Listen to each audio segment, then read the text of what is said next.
Welcome to the lecture today. We want to look into geometric transformation of images and see why those geometric transformations are useful, what we can do with them and what kind of transformations exist and how we actually execute them in a smart manner so that we get an appropriate output image.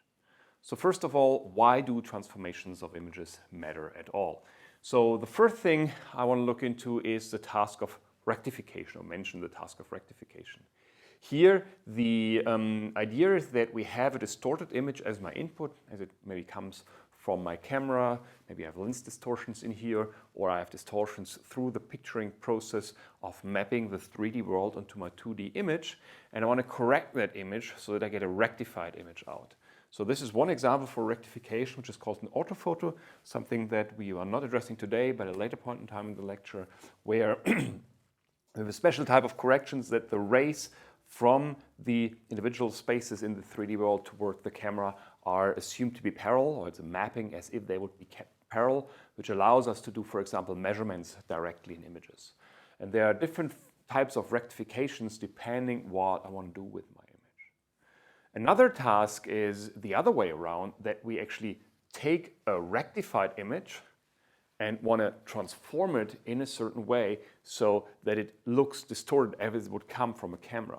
This is relevant for tasks which involves rendering, for example, computer graphics, or if I generate movies or artificial scenes, then I'm interested in having typically a rectified image, such as the texture of a dinosaur, for example, in the Jurassic Park movie.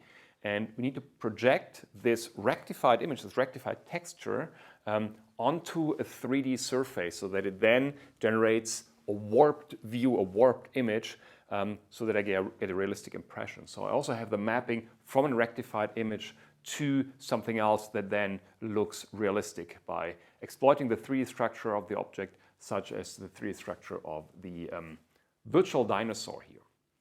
Another task we may be interested in, besides rendering or texture mapping, is registration, that we have two images which we want to align to each other. These are typically two differently distorted images, because the 3D structure may be different or similar, but still somewhat different. And this is, for example, if you want to morph one face into another face, just as an illustration here. So you have two objects and you want to transform them in a sequence from one object morphs into the other object. And for that, we typically need to distort those images and provide a mapping with the goal that the images are as well aligned as possible. And there are a large number of different applications for this rectification, registration, or texture mapping or rendering approaches. And the question is, how do those transformations actually look like?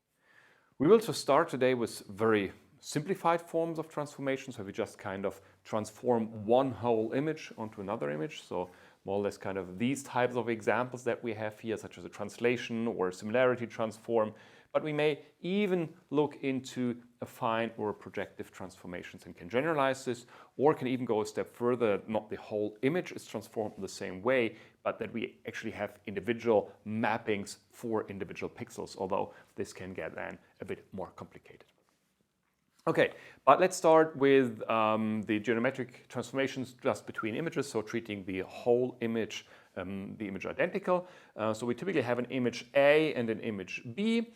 So typically expressed in the form that we have here on the left, this upper index, which indicates in kind of which image or coordinate system I'm in. So if I have an A in here, it means I'm in image A, so I'm using the coordinate system of the image A. Or if there's a small b here on the left-hand side, it means that I'm in the coordinate system of my image number B. So that's an XY pixel coordinate in image B and an XY pixel coordinate in image A. Just these kind of left side index, upper index or superscript here just indicates or lets me know in which coordinate system that I'm in. And what I sometimes want to do, I want to perform a mapping from an image A to an image B, or from an image B to an image A, and want to transform the pixels, so the locations and set the intensity values from one image to another image. And we do this typically through a transformation. So we need to specify a transformation, which can be a rigid body transformation, that means a translation and rotation, or a similarity transform, which additionally has a scale parameter, or other affine or projective transformations that I may want to look into. And we can express this with a transformation. Let's see, this example here called T. And again, I have here a subscript and a superscript, one on the right-hand side, one left-hand side. You can read this as maps from B to A. So from what's written on the right subscript to the left superscript, basically is a mapping from B to A. And if you write that transformation in this way, it's actually quite elegantly because you can easily transform those transformations and always see if you're mapping from the correct coordinate system to the correct input system to the correct output system. So you know here, the input is my B, it's in B, so this must be the identical parameter, and this maps to A. And if I have another transformation sitting around it, I would need to check if this A is equal to this A over here, and then maps to a system C, for example. So this kind of notation becomes handy to see that you're mapping from the correct system into the correct system. So what it means here, our input image is B, image B, so a pixel coordinate image number B, goes through the transformation and is mapped into a coordinate system defined through image number A. I can map from one image to the other image. Of course, I can invert that transformation if it is invertible, of course, but if it is invertible, we can invert it, and then it would look like this. It maps from A to B, then the superscript and the subscript need to be swapped, and this transformation now called just T prime as an inverse transformation for the other way around. So typically if it's an inverse, I write -1, this could be also a different transformation mapping from A to B. So this maps from B to A, and this maps from A to B. And it's kind of, again, useful to write it in that way if you want to describe transformations between different systems. So how does it look like? The pixel coordinates are 2D pixel coordinates because we're living in the image plane. So we just have a row and a column or an XY coordinate, depending how the coordinate system in the end is defined in my image. So I can transform the X coordinate and the Y coordinate through this function. So if I want to map the coordinate, 2D coordinate in image number B with my transformation from B to A, I can express this as a transformation in the X coordinate, so the first dimension and the second dimension has an own transformation function, which then takes X and Y as input and maps them to an output XY coordinate, which then defines my pixel coordinate in the output image. The question is now, how do these transformations look like? So what can we achieve with these transformations? We can make some examples how such a transformation could actually look like. And the simplest form is probably translation. So I just want to shift one image with respect to the other. So for example, shift 7 pixels to the right or 5 pixels to the left. This could be an operation that we may do. In this case, the transformation is fairly easy. It just means adding up 2 vectors. So this means adding up the X coordinates and the Y coordinates of my original input image B and the translation vector X and Y. So by how much I want to shift the image, in this case, to the right or to the bottom. They'll just need to add up those vectors. That's a very simple form of such a translation. So there's nothing special to it, just a simple translation as you also know it. We may have more complex transformations involved, for example, an affine transformation. Then this involves typically a multiplication of a matrix and a vector plus another vector. So this is the translation, and this handles all the other parts of the transformation. So the affine part, the rotational part, the translation, not the translational part, the scaling part. The translational part kind of sits in here, but rotation, scaling, and the part of the affine transformation, especially the affine transformation, sit here in this matrix. In this case, it's a 2x2 matrix because we're living in a 2D world. And then the shift is added in the end. If you use Euclidean coordinates, our transformations typically look like this. Later on, we may want to change to homogeneous coordinates, for example. Then this would turn into a 3x3 matrix, and we would need to extend those vectors because the advantage would be in this case that we can combine all the operations in here, so including the shift, into a single matrix vector multiplication, which is much more elegant, allows us to easily chain transformations. But for that, we need to introduce the homogeneous coordinates first. For now, we are living here in the Euclidean world, the world that you probably know best, and therefore those transformations are a little bit less handy because they consist of a vector matrix product and an addition, so I cannot easily change them as if I would do that in homogeneous coordinates. But for now, that's probably easier to stick with the Euclidean notation. Okay, so let's make a concrete example. Let's say we want to scale our image and translate our image. How would that look like? Just an example. So this is again our general affine transformation, and now we have a special case in here, which is now just a scaling and a translation. So kind of a special case of that transformation. So what we have here on the main diagonal is a vector. In this case, we are scaling the x direction and the y direction in the same way. With 1 divided by 4, the pixel coordinate, and then plus a shift. So what is this transformation actually doing? It is first scaling the image down to a quarter of its size, so multiplied with 0.25 or 25%. And then as a second step, it performs the translation. So we are first scaling the image and then performing the translation. So that's basically what it does. So first scales the image to a smaller size and then performs the shift. So we now make a concrete example. Let's say we put in a pixel coordinate 440. So the x coordinate is 4, the y coordinate is 40. And we want to know where is this pixel actually mapped to. Because if I want to translate one image into another image, then I need to basically take whatever my intensity value at that location, 440, and map it to the new location in my output image, just as an example. Okay, so we put our input coordinate in here. So this is pixel 440. So I need to multiply 4 and 1 divided by 4 and 40 and 1 divided by 4. So this will lead to 1 and 10 as an output. And then I add 10, 10 as the shift in x and y direction. So my resulting pixel location would be 1120. So as a result of this, I know the intensity value that was my input image located at 440 will now be mapped to 1112 as my coordinates, right? So that's fairly straightforward. I can put all the different pixel locations in here and will return an output coordinate in the other image. And if we go for another example, we have, let's say, the pixel 11 that I want to transform.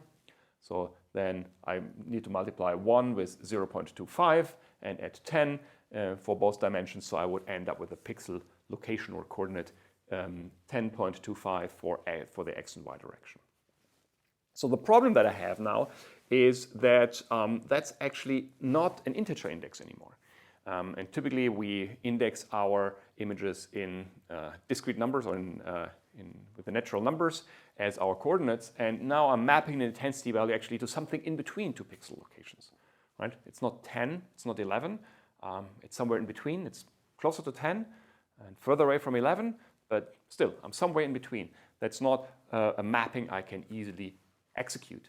So the main question is, what should we do with it? How do we proceed if we are in such a situation that we map a pixel coordinate to something which is not an integer coordinate in my other image anymore? Because typically I want to map that to a specific pixel location in my second image. And the question is, how do we deal with this? And one way for dealing with this is the way to dealing with this is to perform a so-called resampling step.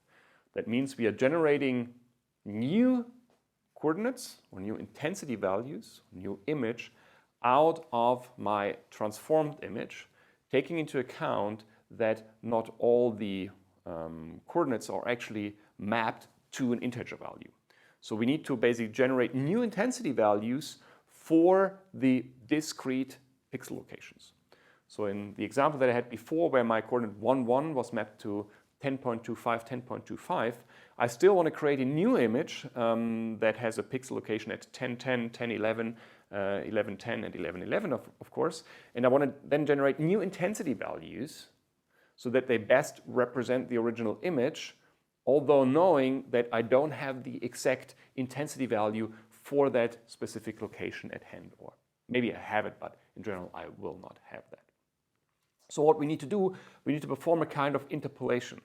So we need to interpolate between nearby intensity values in order to get the correct or the best possible intensity value out for the location I'm actually looking into. And there are different ways how we can do this, and this operation is called a resampling action or resampling operation. And the first thing we want to look into is kind of how do we do this interpolation in a good way? What are ways for performing this interpolation? So the first thing I may want to take into account and say, okay, let's simply do a so-called nearest neighbor interpolation and just assign the intensity value to the closest grid location. In this case, that's actually very easy. Then the transformation will simply end up in a rounding operation, so that I perform my operation, and after performing my transformation, I'm simply rounding the intensity, the mapped intensity values. So this means, as a result, if those dots here in my output image are the actual pixel location at which I want to query get the intensity value, that basically means if I would kind of scale that up, perform a high resolution image, I'm assuming that I always have blocks of uniformly colored intensity values, right? So if something is mapped somewhere in this square over here, or this rectangle over here, it will be always mapped to that location. So there's no interpolation, and if I'm jumping from one pixel to another pixel, or from one rounding from one area where I'm rounding to the left or rounding to the right, I may have a hard break in my intensity value. So this is kind of the simplest form, just basically taking the color value of the closest nearby pixel, or assigning it to the closest nearby pixel. And it's fairly easy to do, but typically it doesn't provide the best results. So the main question is, can we do better actually taking into account that the actual distribution of intensity values, or colors as illustrated here, is a continuous function and not a discrete function perfectly aligned with my pixels. Because I have a reflection from light, from a light source that shines an object, the object reflects that light into my camera, and then of course I have a more continuous intensity function that I have. It's not that I actually are discretized to those pixel locations. So that's not a very good representation of what happens actually in the real world. So the key question is, can we actually do better? Can we do better than a simple nearest neighbor alignment? And we can do something better than nearest neighbor assignment. And the next best thing we can probably do is what's called a bilinear interpolation, which basically says simply take your neighboring pixels into account, the one on the left, the one on the right, the one above, and the one below, and simply perform an interpolation depending where we are in that rectangle, and do a linear interpolation. So the closer I am to one pixel, the higher the intensity of that pixel will be, or the corresponding intensity value, and I'm linearly interpolating between them. And that's kind of a standard technique that we can do performing this bilinear interpolation. So, okay, how does bilinear interpolation actually looks like? So this is kind of a top-down view, and this is the location of pixel 0, 0. This is the location of pixel 0, 1, or in this example, this would be 0, 1, this would be 1, 0, and 1, 1, depending if I use the image coordinate system or my matrix coordinate system.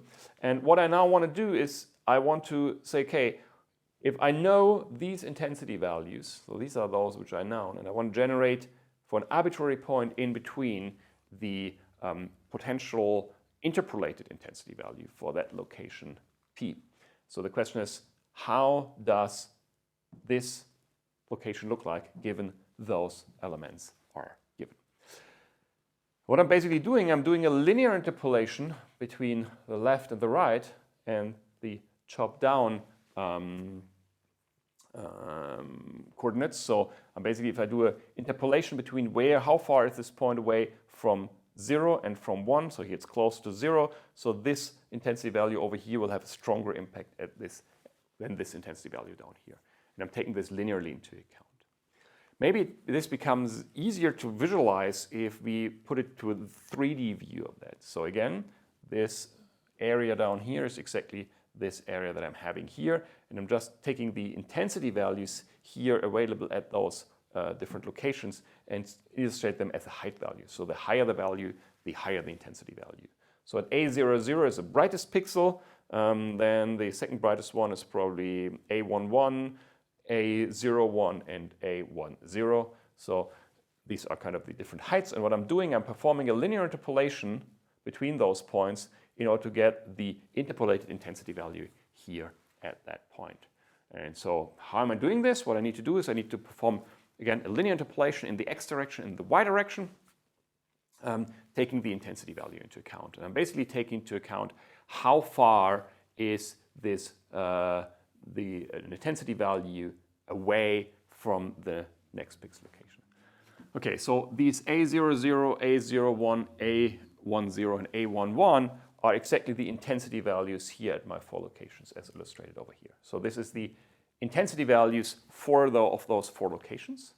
And the delta x and delta y basically specifies how far am I away from the coordinate 0, 0. And so as a result of this, I have here distances. So how far is a point away from the individual pixel coordinates? This is either always whatever, delta y or 1 minus delta y or delta x or 1 minus delta x. And so I'm basically averaging over the intensity values depending how far I'm actually away from that pixel. So these are the intensity values of the 4 neighboring pixels, and this delta x, delta y, 1 minus delta x, 1 minus delta y is basically distance how far I am actually away. So what I can do then, I can basically perform an operation where I'm not grouping, as it was done here, according to the 4 intensity values, but I'm actually grouping it with respect to the delta x, delta y operations. So I have one part of the terms which has no factor in front of it, then I have one part which says how far am I away in terms of delta x, in terms of term only depending on delta y, and a term depending on delta x and delta y. And then I have different coefficients, and those coefficients are basically sums of intensity values of corresponding pixel elements. And I can very easily rearrange this.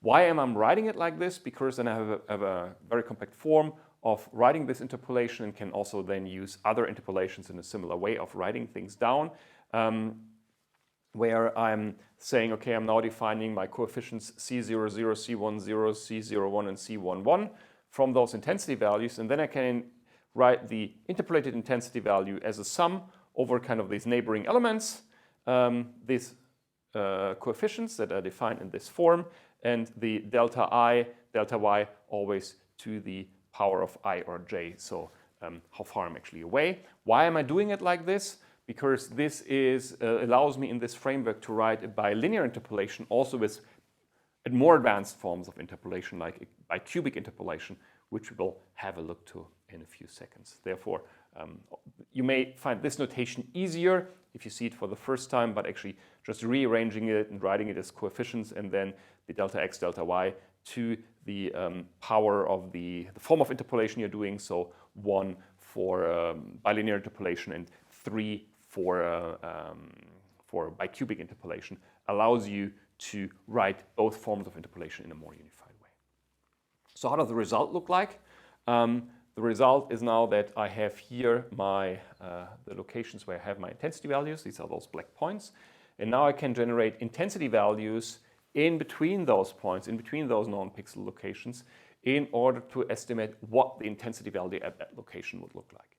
And you can see here we clearly moved away from this blocky structure that we had generated if we just performed the rounding operation, and we have a more smooth form of intensity values, still not perfectly smooth, but clearly a better result in terms of the assumed continuous function underlying these discretized image intensity values if we use this bilinear interpolation. And what we are basically doing in this, we are just computing the weighted average of the intensity values of the neighboring pixels and take into account the distance to that pixel and just combining them in a linear way. So there's only a linear function, a linear dependency of those intensity values with respect to the distance. So distance has a linear impact on that weighting term. This provides good results. It's fairly efficient to do. But if we want to get a better result, we may need to take into account higher order functions in order to get a more smooth distribution of intensity values or intensity function over my continuous coordinates. And I can achieve this by looking into a bicubic interpolation. In bicubic interpolation, we don't just take the 1 pixel to the left and 1 pixel to the right into account, but 2 to the right and 2 to the left into account. So we have a larger grid that we are taking into account. So let's say we want to compute the location of a point which sits somewhere in here.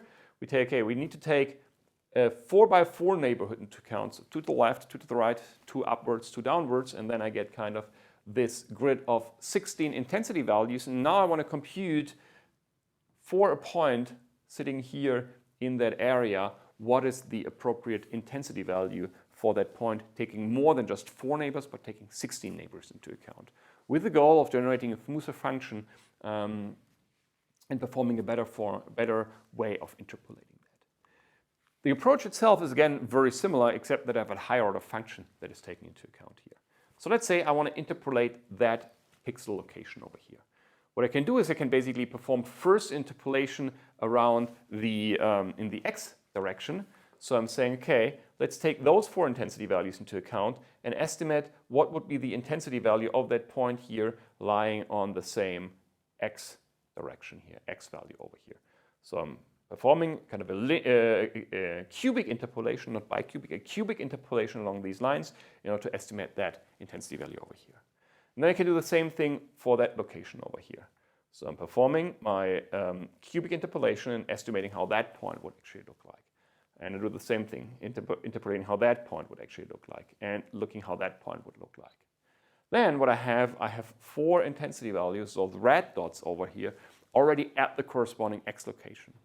And then I'm performing another cubic interpolation over here in order to get the interpolation here at the pixel. So this now gives me the intensity value that I should get here for that black pixel. So this is the thing, the value that I want to compute. And I can specify this in exactly the same way as I did this for the bilinear interpolation with the same form, except that I have now coefficients which are up to the 3rd order. So they're constant, linear, quadratic, and cubic terms which are involved in here, and they are all 16 combinations possible.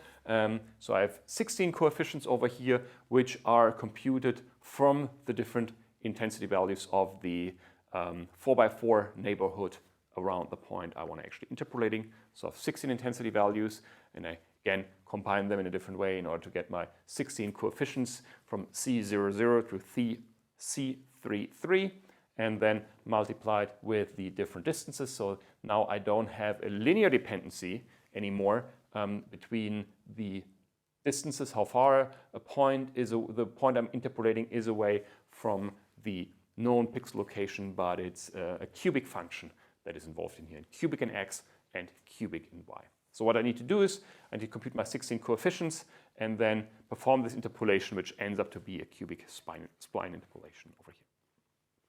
So if I now compare the results between nearest neighbor interpolation, bilinear interpolation, and bicubic interpolation, you can see that the function gets kind of smoother if I'm moving from the left-hand side towards the right-hand side over here, and I'm typically getting a better result the more I'm moving to the right-hand side. So this is the fastest and simplest solution, but the result is pretty bad. This is kind of a compromise of quality and speed, and this takes longer to compute because for every point I'm actually interpolating, I need to take all those 16 neighbors into account, but I clearly get the best result out here. So in terms, again, speed and quality, a clear trade-off, but in most cases when you actually want to get accurate result, you would probably go to the bicubic interpolation method.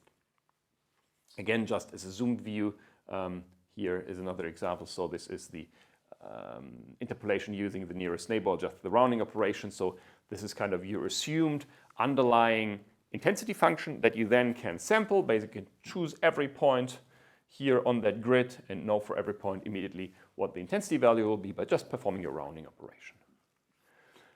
So you're assuming that this is your underlying image intensity function or intensity function that is reflected from the 3D world onto your image. If you say, no, that was a 2-course approximation, probably the structure looks more like this, using the bilinear interpolation, where you are linearly interpolating for every point in here between the 4 neighboring pixels, which provides you a better result. But if you want to get the high quality result, you typically go for bicubic interpolation, where for every point you need to take 16 neighbors into account in order to generate a smooth function, which is a more realistic distribution of the intensity values that we actually get.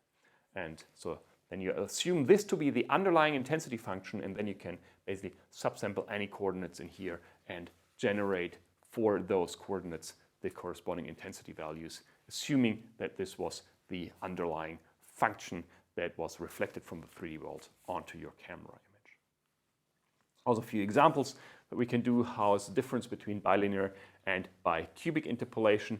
You can see this, that you get certain artifacts here, for example, at these wheel, at the spines here, that you have this kind of stepwise artifacts in here, which are much less prominent here in the bicubic interpolation. Maybe a little bit hard to see in the video, but if you zoom in closely into those images, you can see slight differences, which may not be that apparent if you have high resolution camera images and do a subsampling, but depending how low resolution you are, how much you want to downsample, this effect can actually turn into a quite strong effect. Okay, so this was the interpolation method that we can choose, or the 3 possible interpolation methods that we introduced here, among we can choose if we want to resample our image. But the question is still, if I map one intensity value into the other image, how do I precisely do this? And there are actually 2 ways for doing this. It's called forward versus backward warping. And so the question is, am I moving from the output image to the input image, or from the input image to the output image? So there are 2 ways how I can do this. I can say, okay, I start with my output image that I want to generate, and for all those pixels, I check in the input image what the intensity value should be. Or I go the other way around. I say, take my input image and simply transform every pixel of my input image into the output image, and then I have my output image. And these are 2 different techniques which give you different results, and it's worth investigating the properties of this forward or backward warping, and it will actually turn out that there's only one way how we should actually do this, which is the backward warping. Well, let's start with forward warping. What we're doing, so I have my input image B, I want to generate my output image A. And what forward warping does, it says, starting with the input, moving to the output. So this is my input image, and I want to generate an output image under a certain given transformation T, which maps from B to A, so from input to output. So what the forward warping does, it says, okay, for every pixel in my input image, take the intensity value and tell me where that intensity value will be mapped to in my output image. So it's kind of the naive, the straightforward approach that you would probably start with if you don't think a lot about the underlying process. So we have, for all pixels in my input image, for all B, I take B, compute the transformation into XA, and then I know the corresponding intensity value at that location. So for every input pixel, compute the location in the output image. Okay, so let's make a small illustration over here. So let's say this is the grid of my intensity value, so always at those intersections between the horizontal and vertical line, that's exactly the location of a pixel. And I'm taking these pixel locations and mapping them through my function TBA, so from B to A, from input to output. We are performing this transformation and now mapping all those black circles to a certain location. And depending how this function would look like, this may be this function. So this circle will be mapped here, this circle will be mapped over here, this circle will be mapped over there, this circle will be mapped over here, and so on and so forth. So this is now a kind of a location-dependent operation, just as an illustration over here, but it just illustrates the effect that actually can happen here. Okay, so then this is my output image, and then I say, okay, now I need to still make an assignment and say, okay, how do I actually compute the intensity values at those intersections of the horizontal and vertical lines, because these are the coordinates of my output image, right? So these are here illustrated by those blue circles. So because these are the locations which I actually want to have that I need to represent in the end. So what I need to do is I need to take the black circles, or the intensity values at the black locations, and estimate the intensity values at those blue locations. So that's what it's going to do. So we are reconstructing the intensity values at the blue locations, which is the regular grid, given the black ones, so the irregular ones. This is what forward warping actually does. Okay, let's try to understand what the reverse process would actually look like if I make the inverse warping or the backward warping. So with inverse warping, I'm going the other way around. I'm starting from my output image and going to my input image to check what kind of intensity values should I put into those certain locations. So I'm now taking the locations for which I want to compute the intensity values. Again, these are the blue ones now, because these are the ones in the output image. And I'm transforming those from the output to the input image. So I use the inverse transformation. So I need to invert that transformation, TBA, so I get TAB in this example, which is kind of here, assuming this inverse function exists. What I then can do is I'm just transforming those blue circles into my input image. So and let's say they are ending up being distributed like those over here. So this means what I want to do is if I would know the intensity values at those blue locations, given that I know the mapping, that this one is this guy is this guy, and so on and so forth, I can immediately put the intensity values write them into my output image. So what I need to do is, or what I know in this image, I know the intensity values at those intersections of the horizontal and the vertical lines, so those black ones over here. These are the things that I know. So what I now need to do is I have my regular grid, known values, and I need to interpolate those blue values over here.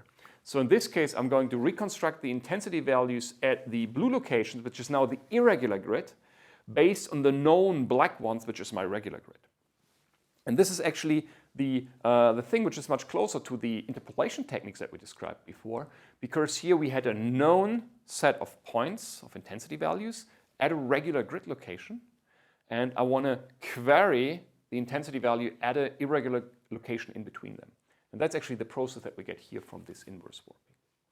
So just to illustrate the effect, what one is doing, it takes the output, maps to the input, and then interpolates the blue values based on the black ones. This is kind of the inverse warping, or the forward warping was I'm taking the black ones that I know, mapping this into this unknown space, into my output space, and then needing to try to interpolate how the blue ones can be reconstructed from the black ones.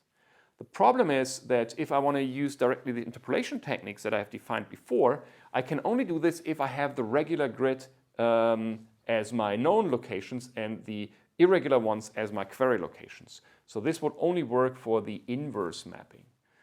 The second problem that I may have is, depending how that function actually looks like, especially if I have strong scaling operations, for example, is that I have missing pixel information, because depending how this mapping actually looks like from those from the input space into the output space, it could be that I have next to a pixel a location where I need to compute a value, there's actually no intensity value mapped to. So that would be a pixel I can't determine because it's too far away in the mapping.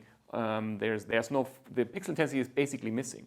And that's better in the other way around, because then I'm saying for all the output pixel, I say, okay, which input pixel should I actually check or use in order to perform this interpolation? So there I can directly perform this interpolation using the regular grid that I'm actually knowing from my input image. So as a result of this, always use inverse warping, never use forward warping. There's no gain of using this forward warping, except that maybe the most naive approach you can think of, but the other one is not more complicated. And so whenever you perform these transformations, always use this inverse warping, because it allows you to use your bilinear interpolation or bicubic interpolation directly, and you don't suffer from this problem of having missing pixels. So inverse warping is the way to go.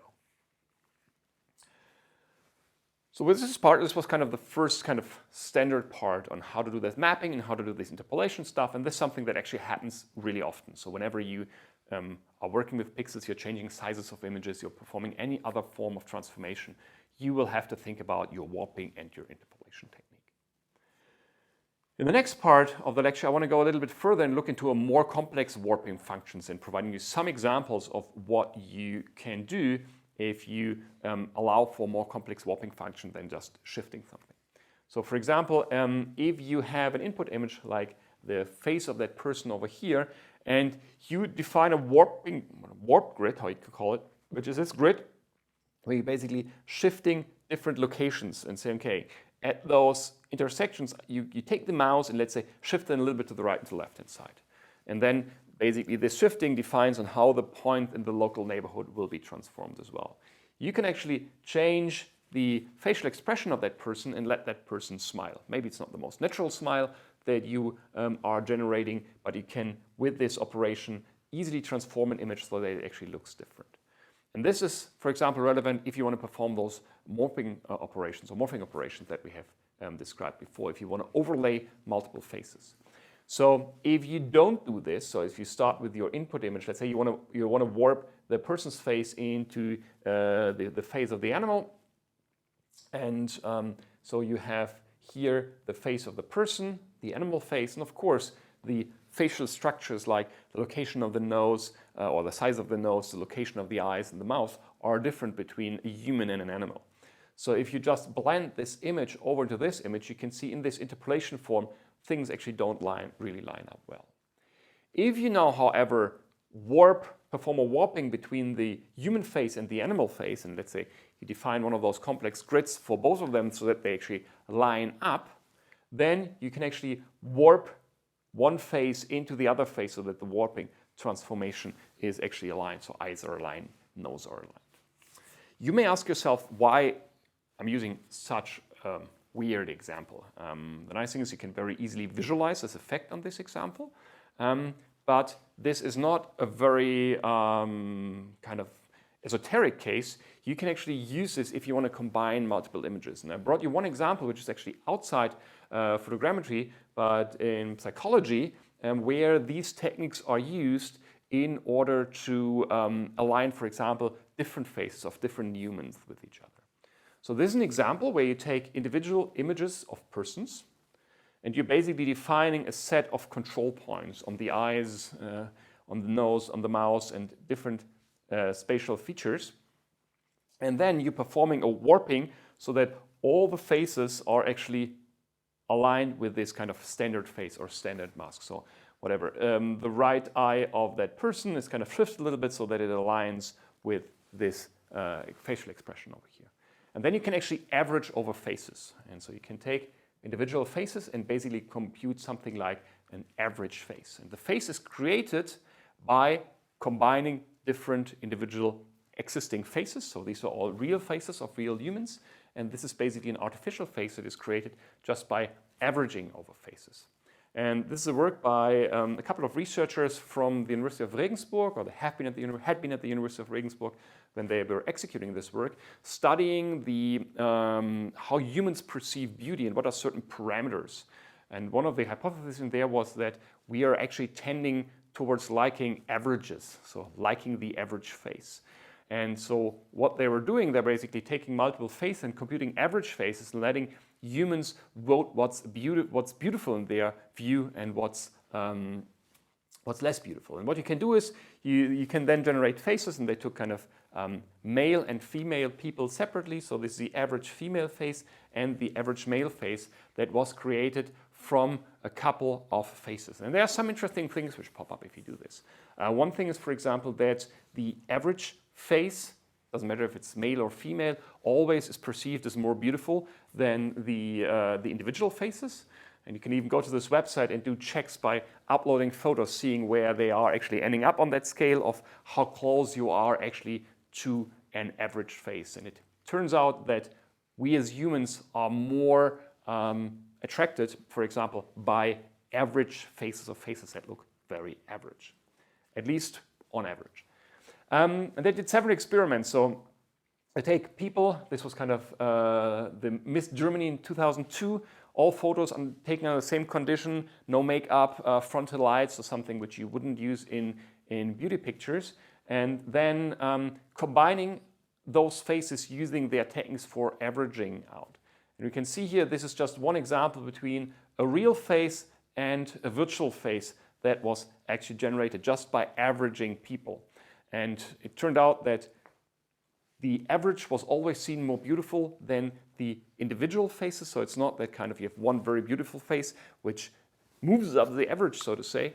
It's the average was always the most beautiful perceived face at least on average. And they repeated this experiment in future competitions and used those faces. And it turns out that one of the faces that you're actually seeing here is a virtual face, which doesn't exist in reality, and the other 7 are actually real persons over here. And the only way why you can actually spot the difference now quite easily is actually the hairs, which are not really interpolated well through this combination of faces, but this face over here is actually the average face, which is also typically seen as the most beautiful face. And you can do certain experiments. If you have faces which are seen as beautiful and you combine them, the result is also seen as more beautiful. And if you take only, let's say, not as beautiful perceived faces and combine them, they are still seen, the average is still seen as more beautiful than the individual ones, but on average not as beautiful as the ones generated from the beautiful ones. And then you can do things like deriving formulas from that, how humans perceive beauty and describe certain factors that you see in those average faces.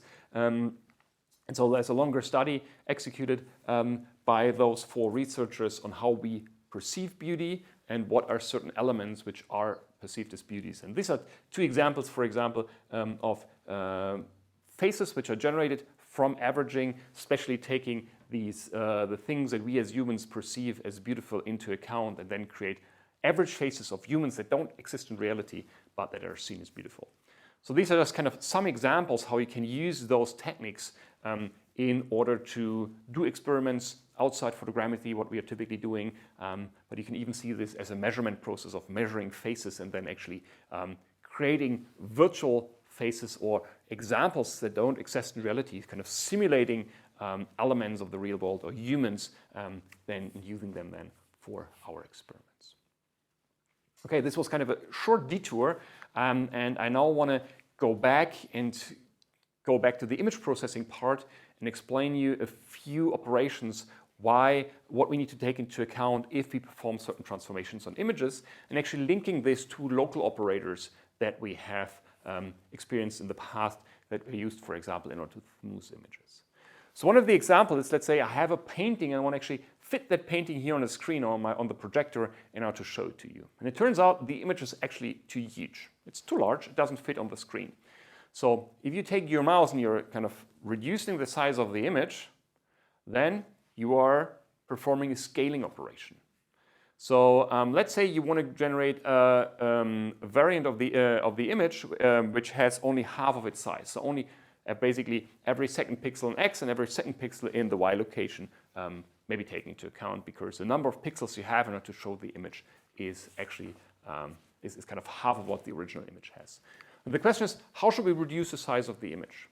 The most naive approach would probably be just take simply every second pixel in X and every second pixel in Y, just pick those pixels, and that's what I have then. Turns out actually that that's not the best way to do this, because you're basically ignoring a substantial number of pixels, basically 3/4 of all the pixels around, so you're actually neglecting information, which is not the smartest way to do. But let's see, how does a transformation look like that generates a half-sized version of the image? I take my input pixels, I basically scale all the locations with 0.5, so with 1 divided by 2, so I get a half-sized image out. So I get new coordinates for every coordinate in my input image. I get a coordinate in the output image, and the size, the area that is taken by the intensity values is half the area, and I could also perform the mapping backwards, kind of the other way around, but just scaling it up by a factor of 2. So this is kind of the way for generating the half-sized version of the image. Okay, now let's take that to the extreme just to show the effects in a more better visible way of generating different sized versions of the image. So we have the original image, maybe a half-sized version, quarter, eighths, so we can create basically a pyramid of different images. And what we have now in this first subsampling technique, we just used the naive subsampling. We just said, okay, we are just taking into account the pixels. So if we just reduce it always by a factor of 2, we just take the every second pixel in the X direction, every second pixel in the Y direction. So by every operation, we are basically throwing away 3/4 of the pixels. And we just don't take them into account. We're just taking the intensity value, which is exactly mapped to the position where I'm looking into. What you can see is, if you throw away this pixel information and you kind of, okay, what we now do here, just to illustrate this, I'm just enlarging these images, and so every pixel in here basically now will occupy 4 pixels, and every pixel in here will basically occupy 16 pixels of the same space. So I'm just kind of scaling up those kind of 2 times zoomed view, 4 times zoomed view. So you can see basically pixels look larger because the pixels basically just duplicated over here. What we can see through the subsampling technique, we actually get aliasing artifacts by basically ignoring pixels, just not using them and just taking every second or every fourth pixel into account. I generate this aliasing effect, and I'm also losing details in those images, which you can especially see here in the pattern of the shirt, or also at the beard location. So the question is, can we actually do better by by not taking only the one individual pixel? So basically, what happens here is those 16 pixels over here. 16 pixels over here basically correspond just to 1 pixel over there. So I'm just basically copied 1 pixel kind of 16 times in here. It may be better to just combine the 16 pixels in here to actually generate that output pixel over here, not just picking 1 and replacing 16 by them, but actually taking more of them into account, all 16 into account, maybe average over those pixels. And that's something that we can actually achieve by using one of those smoothing filters that we used in the context of the local operators, for example, Binomial filter, in order to perform this subsampling. So in this case, we are just taking a kernel, smoothing the image before performing the downscaling operation. And through this smoothing operation, we are basically combining information that is distributed over multiple pixels and merging them into 1 pixel. Of course, the stronger the effect, the smaller I'm at that pixel, the further I'm to the target location, the larger the influence of that corresponding pixel as a result of the binomial filter, which, as a reminder, approximates a Gaussian kernel, a Gaussian distribution. But we are basically combining into 1 pixel the information from 16 different pixels. So by performing this downscaling operations, where I first perform a smoothing of the image using a binomial filter or binomial kernel with a convolution, and then reducing the size, I'm actually able to get better images where a lot of the details are still there. So you can see here the structure of that jacket, for example. Also, the elements in the beard are much better visible compared to the situation before. Again, can do in the zoomed information, and you can see here that a lot of the structure is much better preserved compared to the previous setup. So I can now go forth and back. So these are the different setups. So this is the smoothed one. This is the unsmoothed one. So this is a non-smoothed one. You can see much more of those artifacts and information which is actually lost in here compared to the smoothed version, where you can actually recognize the different elements of that face, for example, much better. Okay. So the question is, why is this smoothing actually needed? The smoothing is needed because it allows us, or can be beneficiary, because it allows us to combine different information into from multiple pixels into a single pixel. So if you're just throwing away pixels, you're just selecting 1 pixel and moving it to the new image, you're basically ignoring what the pixel around them look like. If you first perform a smoothing, what you're doing, you're basically taking the information from the neighboring pixels, condensing them into 1 pixel, and then copy this condensed information over to your new image. And through this, you take more information into account, and you're basically integrating into this pixel the information from the neighboring pixels through this smoothing operation. And in this case, we're using this binomial kernel, so the 1-to-1 kernel in X and Y direction, which gives me this 2-dimensional kernel over here. The only question you may need to ask, is this kernel sufficient, or do I need to have a bigger kernel? And this basically depends on how much you're actually scaling down your images. So the question is, how much smoothing is actually needed? It should be obvious that it kind of depends on how much pixels you're actually going to throw away. So if you throw more pixels away, you probably need a larger kernel, because information from a larger number of pixels should be condensed into 1 single intensity value, which is then used in the downscaled version. So it has to depend a bit on how much you're actually reducing the size of your image. So it depends on the kernel that you're using, because we have seen before with local operators, depending if you use a binomial kernel or, for example, a box kernel, you have different smoothing effects. So the box kernel smoothes stronger than the binomial kernel. So it kind of depends on the kernel, on the neighborhood of that kernel, and also on the scale of the transformation, so by how much you actually scale your image. And we had different ways for describing the width of the kernel.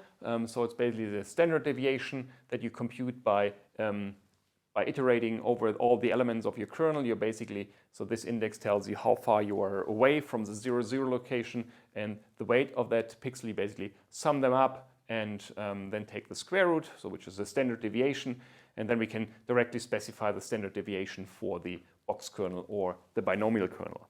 And if you just write down what is the standard deviation of those kernels, just by applying this formula or the simplified formula over here, we can see that, so this is the line for the box kernel, and this is the line for the binomial kernel. This n is always the neighborhood. So this is this one, this n goes in here, and this n is also this neighborhood over here. You can see the different effect of the smoothing. And for example, if you look to the B1 binomial kernel 1, which had two elements in here, this 0.1, and this is of course identical to the box kernel of size 2, because of size 2 this was also the two neighborhoods. So again, you have to be careful with this n. For the box filter, it's kind of the size of elements you're taking into account, and for the binomial kernel, it's basically the level in Pascal's triangle that you're taking into account. So this is actually the same size of the kernels, and they're both 1, 1, so this gives you the same result. So this is one way how we can actually specify the width of a kernel. And this tells us also something about the smoothing effect that this kernel actually has. The second thing we need to take into account is the scale of our transformation. So how can we describe how much a transformation scales up or down an image? And this is something that can be locally different, so maybe different in the x direction and the y direction. And this is something that I typically get through the first derivative, because the first derivative tells me kind of the slope or the average slope of my transformation that I actually have. So if it's a very steep slope, this is then a larger scale. If it's a very slow slope, it will turn out to be a smaller scale. And what we are basically doing, we are taking the sum of the individual partial derivatives with respect to x and y of the first dimension, the second dimension of my image function. So what I'm doing, I'm computing these are kind of the four partial derivatives. So the partial derivatives of the x component with respect to x, of the x component with respect to y, of the y component with respect to x, and the y component with respect to y. I square them, sum them up, and then divide by 2 and take the square root, and this defines the scale of my transformation. And then I can combine the width of my kernel, set them into a relation of the scale of my transformation in order to determine the transformation that I should be using for smoothing my image.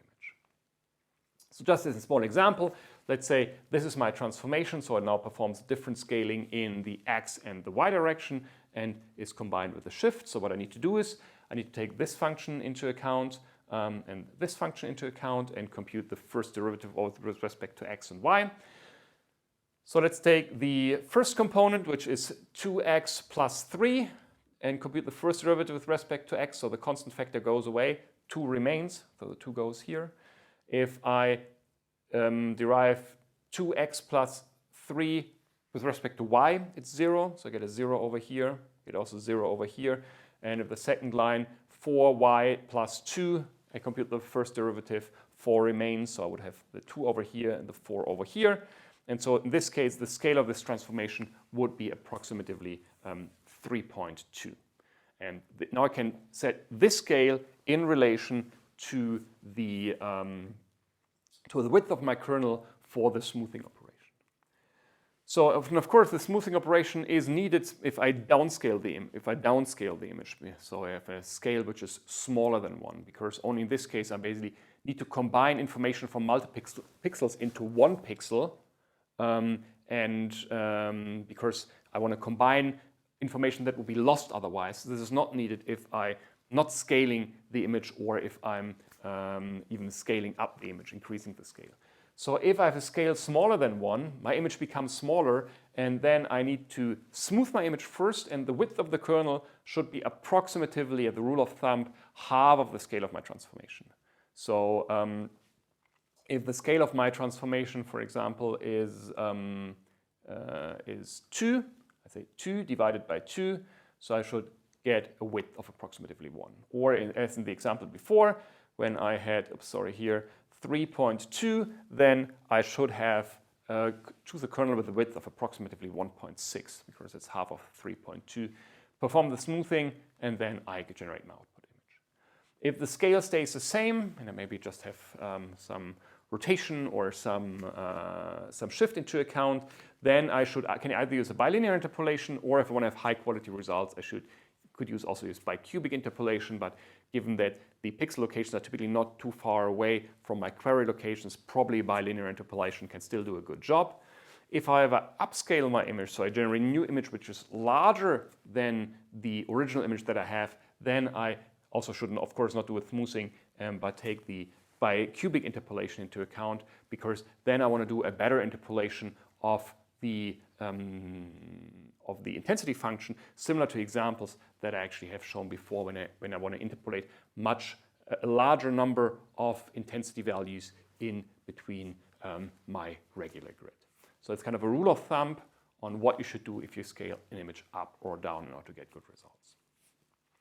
So when are those scalings used? Those scaling operations are not only used if you want to change the size of an image for displaying it. It can also be helpful for a lot of other operations where you want to have a scale invariance. So you want to perform an operation on an image, and it should be independent at which distance you have, for example, taken your image. That's something that will become relevant if you compute features in an image, for example. And what one often does is not to do that in an efficient way. One computes so-called image pyramid. So we have an input image, my original image, and I always generate downscaled version of this image. For example, this is the original size, and I have a next one which is half the size, a quarter of the size, an eighth of the size, and so on and so forth. So I'm creating a so-called image pyramid. And then I can perform feature detection algorithms, or for example, on those different scales of the image. You can do this in a very efficient way, and as a result of this, get a description of that image that is independent from the distance, or at least roughly independent from the distance from which I have taken this image. Therefore, image pyramids are quite often taken into account, and also the storage space is actually not too much. So the offset for storing is basically 2 times the original image, or limited by 2 times the original image in order to store them.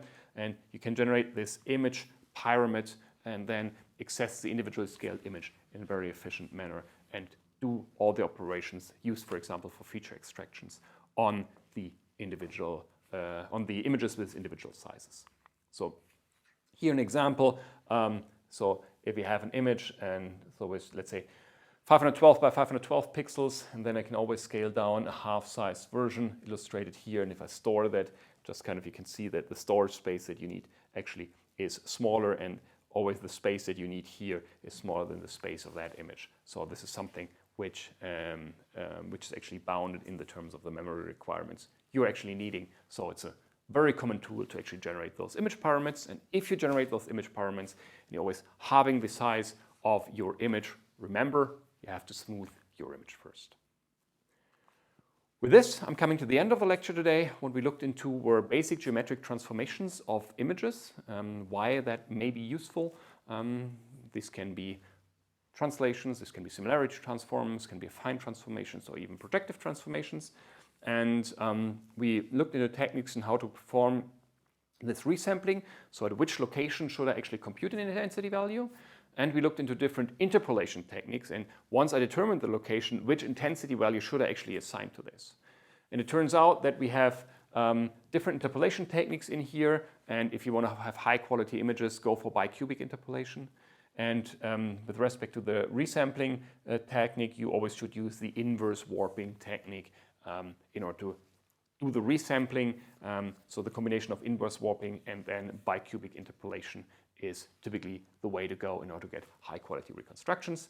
And then we also briefly looked into the image pyramid and how to efficiently compute an image pyramid, where you always kind of downscale your image and store different sizes of your image that you can then later on use, for example, for feature extraction tasks.